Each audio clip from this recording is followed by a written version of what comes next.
Karma work and energy का numerical 39. A uniform chain of length capital L and mass m overhangs a horizontal table with its two-third part on table. The friction coefficient between the table and chain is mu. Find work done by friction during the period the chain slips off the table. अब थोड़ा सा अलग for numerical बनाए। पहले इसके previous numerical जो था 38 उसमें हमने पढ़ा था कि चेन को ऊपर उठा के रखना था, पोटेंशियल एनर्जी बढ़ानी थी, वो था वर्क डन।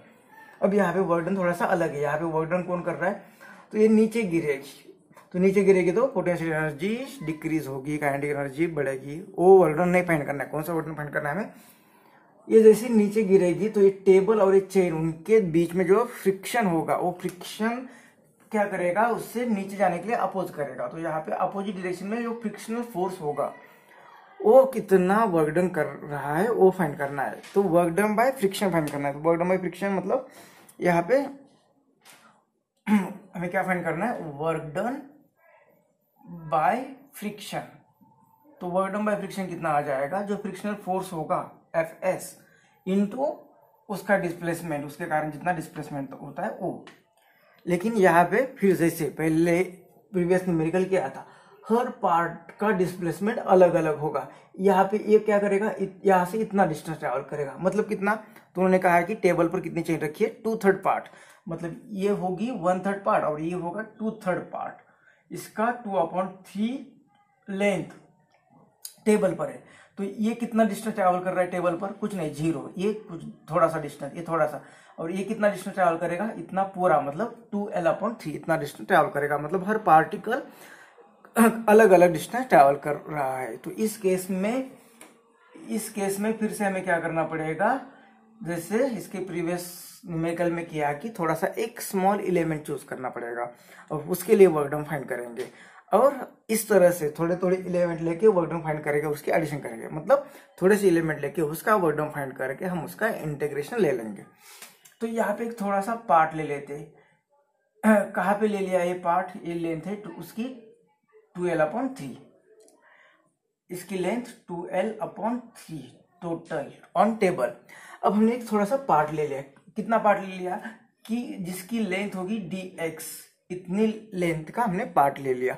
और वो पार्ट कहाँ पे ले लिया, यहाँ तक उसे स्लिप होना है। फ्रिक्शन यहाँ तक ही होगा। ये जैसे स्लिप होगी नीचे, ये चेन इस साइड में आ जाएगी, तो यहाँ तक ही वो फ्रिक्शन होगा। मतलब इस पार्ट को यहाँ से यहाँ आना है। तो एक इस पार्ट से यहाँ तक कितने डिस्टेंस पर ले लिया, मानते हैं कि x डिस्टेंस पर ले लिया। अब ये जो पार्ट होगा इसे यहाँ से यहाँ तक आने के लिए कितना वर्क डन होगा ये पहले फाइंड करते हैं।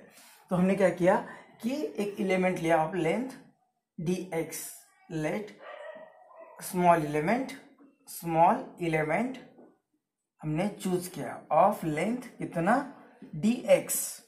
तो उसका मास कितना होगा, therefore mass of this element, mass of element dx कितना होगा।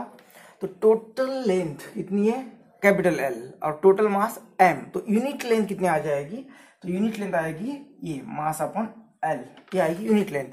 हमें कितने लेंथ के लिए मास फाइंड करना है, dx लेंथ के लिए। तो इसके लिए हम क्या करेंगे, उसे dx से मल्टीप्लाई करेंगे। तो ये होगा मास पर यूनिट लेंथ 1 यूनिट के लिए, 2 यूनिट के लिए 2 से मल्टीप्लाई करेंगे, 3 यूनिट के लिए 3 से, dx एलिमेंट के लिए dx से मल्टीप्लाई करेंगे। तो ये होगा इस एलिमेंट का मास, इस एलिमेंट का मास। अब ये मास जो होगा ये यहाँ से यहाँ तक आ जाएगा। तो यहाँ पे उसका ये मास जो होगा, इसका डाउनवर्ड डायरेक्शन में फोर्स होगा, जो भी स्मॉल m होगा mg ऊपर n। तो n फाइंड कर सकते हैं हम। तो ये फ्रिक्शनल फोर्स, यहाँ पे वर्क डन बाय फ्रिक्शन कितना होगा, work done by friction Fs, और Fs क्या होता है, म्यू एन इंटू As। और As कितना होगा इस पार्ट के लिए x, और n कितना होगा, n होगा उस पार्ट का mg। मतलब ये स्मॉल एलिमेंट, अगर मास हमने इसे स्मॉल m कहा तो ये होगा म्यू, ये होगा mg, और ये होगा x। मतलब इतना फ्रिक्शनल फोर्स इनटू डिस्प्लेसमेंट, ये होगा work done, frictional work done. किसके लिए, स्मॉल वर्क डन के लिए। मतलब work done dw for frictional work done, ये होगा frictional work done for small element dx कितना आ जाएगा, तो ये आएगा mu mg into x. m मतलब इसका मास, ये m कितना है यहाँ पे हमने फाइंड किया, तो उसकी वैल्यू पुट करेंगे। तो ये स्मॉल वर्क डन dw कितना आ रहा है, ये म्यू, और ये स्मॉल m जो होगा ये होगा capital M upon L into D x, और ये g और ये x। ये होगा इस एलिमेंट का वर्क डन यहाँ से यहाँ आने के लिए, फ्रिक्शन उस एलिमेंट पर किया हुआ work done by friction by a table. अब इस तरह से हर एक एलिमेंट का वर्क डन आ जाएगा, dw1, dw2, dw3, ऐसे स्मॉल पार्ट का वर्क डन लेते रहेंगे हम तो, और उसकी एडिशन करने मतलब क्या करना है, इसी वर्क डन का इंटीग्रेशन करना है। लेकिन वो एलिमेंट, ये एक एलिमेंट ले लिया, यहाँ पे एलिमेंट, ऐसे हर एलिमेंट मतलब इस एलिमेंट को कितना डिस्टेंस ट्रैवल करना पड़ रहा है, 0, कुछ नहीं। और इस एलिमेंट को कितना डिस्टेंस ट्रैवल करना पड़ रहा है, 2l/3, मतलब उसका लिमिट जो होगा वो वेरी होगा कहाँ से कहाँ तक, यहाँ से यहाँ तक, मतलब 0 to 2l/3। तो टोटल वर्क डन फाइंड करेंगे, तो यहाँ पे फाइंड करते। तो हमने स्मॉल एलिमेंट dx के लिए frictional work done bye table कितना होगा ये फाइंड किया था। अभी पूरी इस वायर पर कितना वर्क डन फाइंड होगा वो फाइंड करते हैं, मतलब इसका इंटीग्रेशन ले लेंगे। तो ये dw की वैल्यू इंटीग्रेशन में पुट करेंगे, तो इंटीग्रेशन ऑफ dw की वैल्यू है mu A capital M A g upon A L और ए x और ए dx। अब लिमिट पुट कर रहे हैं, लिमिट कहाँ से, इस टेबल पर जो वायर है वो यहाँ से यहाँ तक है और ये स्लिप होने वाली है, मतलब ये पहली कितनी लेंथ है 2l/3, और ये जैसे जैसे इधर मूव होगी तो लेंथ कितनी होने वाली है 0, टेबल पर 0 क्योंकि नीचे गिरने वाली है। तो ये लेंथ जो होगी पहले स्टार्टिंग में 2l/3 है और वो वेरी होगी, और कितनी होगी लास्ट में 0। तो उसके लिमिट पुट करेंगे हम कहाँ से कहाँ तक, तो स्टार्टिंग में लेंथ है 2l/3 और वो लास्ट में कितनी होगी 0। तो इस तरह से लिमिट पुट करेंगे। तो जो कांस्टेंट है उसे पहले बाहर ले लेते हैं। तो कांस्टेंट क्या है, म्यू कांस्टेंट है, ये कैपिटल M कांस्टेंट है, G कांस्टेंट है, L भी कांस्टेंट है। तो क्या रहा इंटीग्रेशन में ax dx और ये 2l/3 और ये 0। तो अभी प्रीवियस न्यूमेरिकल में हमने इंटीग्रेशन का फॉर्मूला देखा था, ये x⁻n dx होता है, तो इसका इंटीग्रेशन होता है, ये फॉर्मूला होता है। अब यहाँ पे x⁻1 है तो n की जगह पे 1 पुट करेंगे अगर हम वैल्यू, तो यहाँ पे इस तरह से हमें x⁻2 ये इंटीग्रेशन मिल रहा है। तो इसका इंटीग्रेशन लिख लेंगे और वैल्यू पुट करेंगे, तो हमें ये वर्क डन यहाँ पे, इसके बाद ये mu mg divided by l, और इसका इंटीग्रेशन आ गया x²/2, और ये लिमिट पुट करना है हमें 2l/3 to 0। तो ये लिमिट पुट करते हैं तो mu mg upon l, limit put करना है मतलब x की जगह पे ये लिमिट की वैल्यू पुट करनी है। तो स्टार्टिंग में 0 पुट करेंगे तो 0², ये 0 आ जाएगा, माइनस x की जगह पे 2l/3 पुट करते x की जगह पे, इसका स्क्वायर डिवाइडेड बाय 2।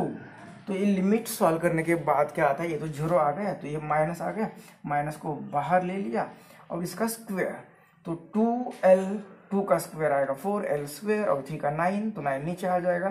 तो ये टर्म बनेगी 2l/3 था, 2 का स्क्वायर 4l² और 3 था तो वो आएगा 9, और ये इधर, और ये जो l है ये कैपिटल L, वो भी कैपिटल L ही था, तो ये एक L इसके एक L के लिए चला जाएगा, तो ये इधर L रहेगा, और ये 9×2=18 मतलब वर्क डन कितना आ गया, तो माइनस म्यू mg4। तो ये और भी सिंप्लीफाई कर सकते, 2×4 आउट 2, 2×4 आउट 2, 9×18, तो ये लिख देते हैं ऊपर।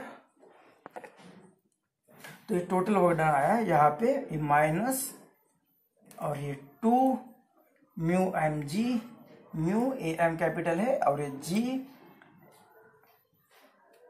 और ए एक l बचा हुआ है डिवाइडेड बाय 9। तो इतना टोटल वर्क डन आ जाएगा जब ये चेन नीचे स्लिप होगी तो, और ये वर्क डन किसने किया है, टेबल ने किया है चेन पर, और वो फ्रिक्शनल फोर्स का वर्क डन मतलब इसलिए नेगेटिव वर्क डन, इसलिए वो माइनस आ गया यहाँ।